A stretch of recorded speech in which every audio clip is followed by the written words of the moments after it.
Hello student, today we are going to solve some problem based on Ostwald dilution law. First problem, a weak monobasic acid is 0.05% dissociated in 0.02 molar solution. Calculate dissociation constant of the acid. A weak monobasic acid is 0.05% dissociated. Is 0.05% dissociated.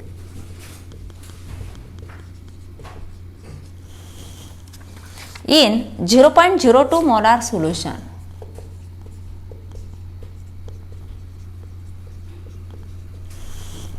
Calculate dissociation constant of the acid.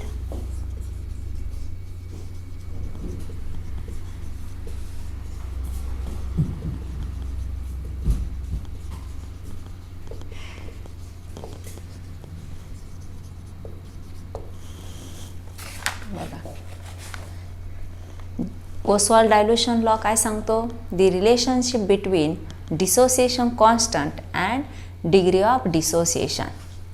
त्यासाठी आपल्याला formula मिळालेला आहे. For acid alpha equal to √ Ka/C and for base alpha equal to √ Kb/C or alpha equal to √ Kav and alpha equal to √ Kb into V. हा formula आपण prove केला आहे according to Ostwald dilution law. Weak monobasic acid असेल तर त्याची basicity major केली जाते आणि बेस असेल त्याची ॲसिडिटी मेजर केली जाते. मोनोबेसिक म्हणजे जो सिंगल H+ आयन देईल त्याला मोनोबेसिक असं म्हटलं जातं आणि ज्या बेसमधून सिंगल OH- आयन मिळतो त्याला मोनो ॲसिडिक बेस असं म्हटलं जातं. मग असं मोनोबेसिक ॲसिड आहे जे 0.05% डिसोसिएट होतं आहे. म्हणजे हा त्याचा अल्फा दिला आहे. अल्फा डिग्री ऑफ डिसोसिएशन ते कशात दिलं? पर्सेंटेज डिसोसिएशन दिलं. Percentage dissociation equal to 0.05% in 0.02 molar solution. म्हणजे काय दिलं आहे? कॉन्सन्ट्रेशन दिलं आहे 0.02 मोलार. मोलार म्हणजेच काय तर मोल्स पर लिटर किंवा मोल्स पर DM3. आपल्याला विचारलं आहे डिसोसिएशन कॉन्स्टंट Ka ची व्हॅल्यू विचारलेली आहे. इथं अल्फा न देता पर्सेंटेज डिसोसिएशन दिलेलं आहे. आपण पर्सेंटेज डिसोसिएशन कसं काढतो? Percentage dissociation equal to alpha into 100. Alpha into 100 आणि यावरून फक्त आपल्याला अल्फा काढायचा आहे. मग आपण काय लिहिणार? Percentage dissociation divided by 100. म्हणजे इकडं 100 मल्टिप्लाय येते इकडं काय होईल? डिवाइड होईल आणि आपल्याला फक्त अल्फा मिळेल. तर पर्सेंटेज डिसोसिएशन दिलं आहे ते 0.05% डिवायडेड बाय 100. आता 0.05 म्हणजे 10⁻² आणि 100 म्हणजे काय? 10⁻². आणि 10⁻² वरती आल्यानंतर काय होईल? न्यूमरेटरला 10⁻² होतील. 5 इंटू 10⁻⁻4 हे झाली अल्फा आणि C दिला आहे आपल्याला. देअरफॉर Ka इक्वल टू आपला फॉर्म्युला आहे alpha square C that is equal to 5 into 10⁻⁴ square into 0.02 moles per DM3. Moles per DM3. Okay. काय होईल? 25 into 10⁻8 into 0.02.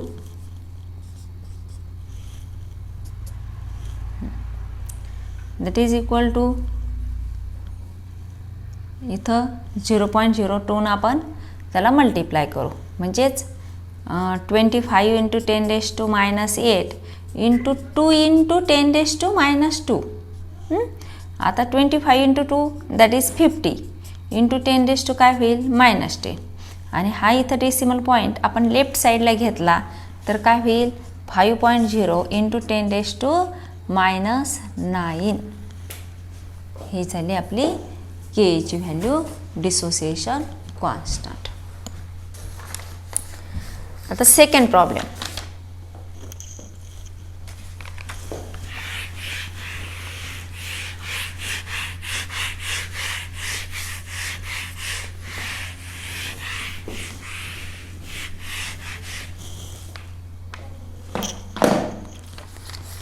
The dissociation constant of NH4OH is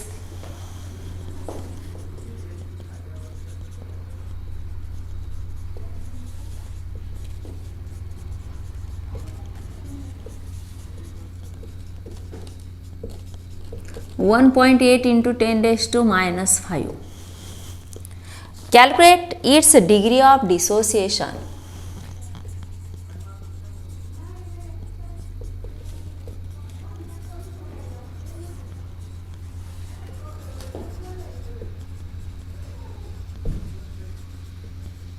In 0.01 molar solution.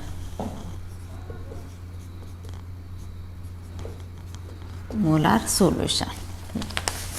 The dissociation constant of NH4OH. NH4OH हे काय आहे तर base आहे आणि त्याचं dissociation constant म्हणजे के दिलेलं आहे. ते किती दिलं 1.8 इंटू 10⁻⁵ दिलेलं आहे. हा पॉईंट आहे 1.8 इंटू 10⁻⁵. आणि डिग्री ऑफ डिसोसिएशन म्हणजे अल्फा आपल्याला काढायला सांगितला आणि कॉन्सन्ट्रेशन दिलेलं आहे 0.01 मोलार म्हणजे मोल्स पर DM क्यूब किंवा मोल्स पर लिटर आपल्याला दिलेलं आहे. आता अल्फा इक्वल टू आपला फॉर्म्युला काय आहे √Ka/C. के किती 1.8 इंटू 10⁻⁵. कॉन्सन्ट्रेशन 0.01. आता 0.01 म्हणजेच 1 into 10⁻². 1.8 into 10⁻⁵ divided by 1 into 10⁻². आता -2 वरती आल्यानंतर काय होईल +2 होतील, हो की नाही. 1.8 इंटू 10⁻², हा +2 जर झाला तर काय होतील हे -3 होतील divided by 1. Therefore alpha equal to, आता आपण हे डेसिमल पॉईंट जर इकडे सरकून घेतला तर काय होतील 18 इंटू 10⁻⁴. आता 18चा अंडर रूट आपल्याला घ्यायचा आहे आणि हे इंटू 10⁻² होतील. तर स्क्वेअर रूट आपल्या लॉग टेबलमध्ये स्क्वेअर रूट असतो. स्क्वेअर रूटमध्ये तुम्ही डायरेक्ट 18चा स्क्वेअर रूट तुम्ही पाहू शकता. तर हा 18चा स्क्वेअर रूट आपल्याला 4.242 असा दिसतो. म्हणजे साधारण 16चा वर्गमूळ किती असतो 4 असतो आणि हे 16पेक्षा थोडंसं जास्त आहे म्हणून 4.242 इंटू 10⁻². आता तिसरं पुन्हा लक्षात घ्या, आपल्याला के ची व्हॅल्यू दिली, अल्फा दिला, अल्फा काढायचं आहे, कॉन्सन्ट्रेशन दिलं आहे, आपल्याकडे फॉर्म्युला आहे म्हणजे K equal to alpha square equal to K into C. म्हणजेच alpha equal to K equal to alpha square C. Therefore alpha square equal to K divided by C. Alpha equal to √K/C. हे आपल्याला relation आहे. K काढायचं असेल तर alpha square C हा formula आपण वापरतो. अल्फा काढायचं असेल तर √K/C फॉर्म्युला आपण वापरतो आणि ह्या व्हॅल्यूज टाकल्या आणि अगदी साधं सोपं calculation.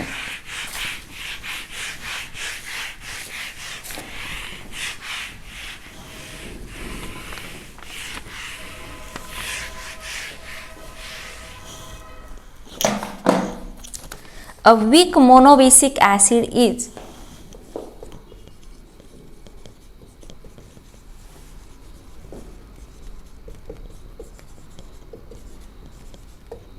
%12 dissociated. 12% in 0.05 molar solution.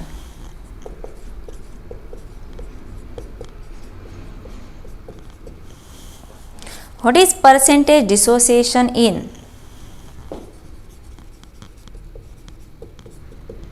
What is percentage? शब्द लिहू, percentage dissociation in 0.15 molar solution.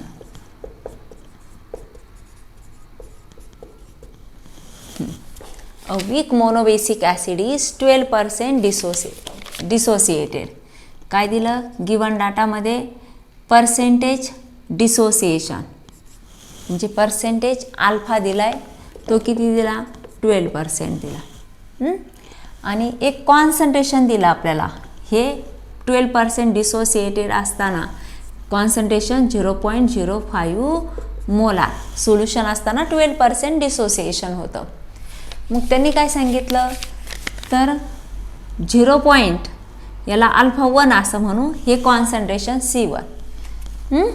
Percentage alpha 2 आपल्याला विचारलं तर कॉन्सन्ट्रेशन C2 असताना 0.15 मोलार कॉन्सन्ट्रेशन असताना पर्सेंटेज डिसोसिएशन किती असेल? जर 0.05 मोलार कॉन्सन्ट्रेशन असताना 12% डिसोसिएशन असेल तर 0.15 मोलार कॉन्सन्ट्रेशन असताना किती पर्सेंटेज डिसोसिएशन असेल? आता हे जे ॲसिड आहे ते काय आहे तर सेम आहे, वीक मोनोबेसिक ॲसिड. मग ॲसिड जर सेम असेल तर त्याचा डिसोसिएशन कॉन्स्टंट कसा असेल? सेम असेल. म्हणजे आपला जर फॉर्म्युला असा असेल के = अल्फा स्क्वेअर सी, हो की नाही? Alpha 1 C1 and K = alpha 2 square C2. आता दोन्हीसाठी एकच मोनोबेसिक ॲसिड असल्यामुळं के ची व्हॅल्यू कशी असेल? सेम. मग लेफ्ट साईड जर सेम असेल तर राईट साईडसुद्धा कशी असेल? सेम. मग आपण असा फॉर्म्युला इक्वल करू शकतो अल्फा 2 स्क्वेअर C2. आपल्याला काढायचं आहे तो अल्फा 2 काढायचा आहे, पर्सेंटेज डिसोसिएशन काढायचं आहे. त्यामुळे इथेही आपण डायरेक्ट पर्सेंटेज डिसोसिएशनची व्हॅल्यू ॲड केली तरी चालेल. म्हणजे 12 स्क्वेअर इंटू C1 किती? 0.05 equal to alpha 2 square into C2 0.15 molar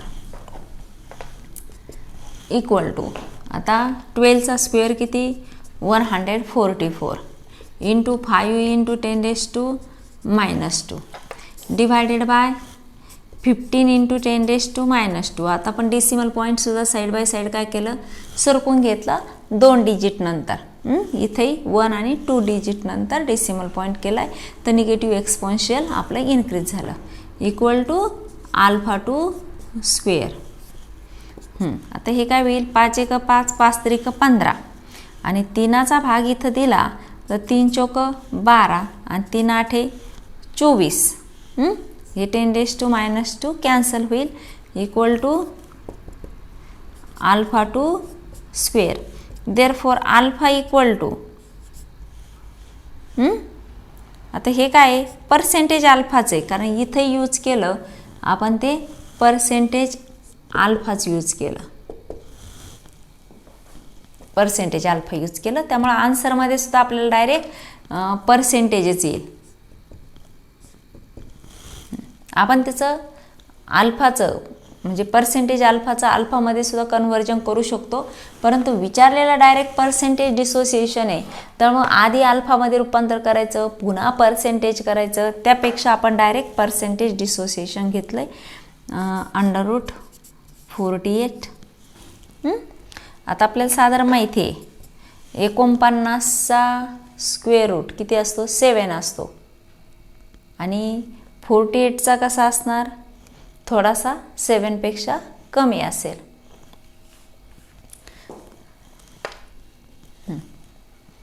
मग किती असेल, आणि 6पेक्षा जास्त असेल कारण 36 हा 6चा स्क्वेअर आहे, म्हणजे 6पेक्षा जास्त आणि 7पेक्षा थोडासा कमी, म्हणून तो किती असणार 6.93. म्हणजे 48चा अंडररूट पुस्तकात बघून घ्यायचा. हे मी तुम्हाला फक्त अंदाज सांगितला. 7पेक्षा थोडासा कमी आणि 6पेक्षा थोडासा जास्त. स्क्वेअर रूटच्या पार्टमध्ये जायचं आपल्या लॉग टेबलमध्ये, तर तो येतो 6.93% डिसोसिएशन. म्हणजे कॉन्सन्ट्रेशन कमी असेल तर डिसोसिएशन जास्त असेल, कॉन्सन्ट्रेशन जास्त असेल त्यावेळेस डिसोसिएशन कमी असेल.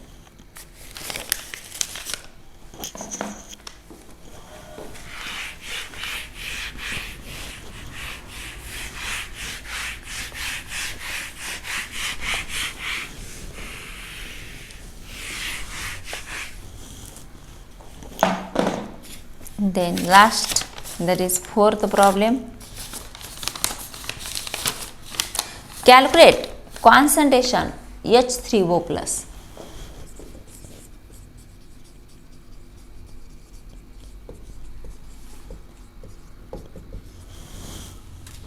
in 0.1 moles per dm cube solution.